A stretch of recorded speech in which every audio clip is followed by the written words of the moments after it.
O, so for you guys na lang, yung next question natin, Janice. Ano pa talaga?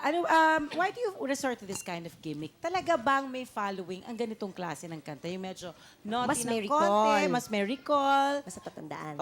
Yung sa side ko po, no, I mean, para sa akin po, it's entertaining po kasi yung ganitong klase music. Especially po like, yung mga jokes po, no, na yung sa mga text messages. Once we receive those kinds of jokes, parang napapangiti po tayo kahit papaano. So, no harm done. Kumbaga, natural lang naman po. Diba? Entertainment, Opo, form of entertainment. Form of entertainment. Opo. fun lang naman siya. Opo, may kanya-kanya naman po tayong style. Kayo.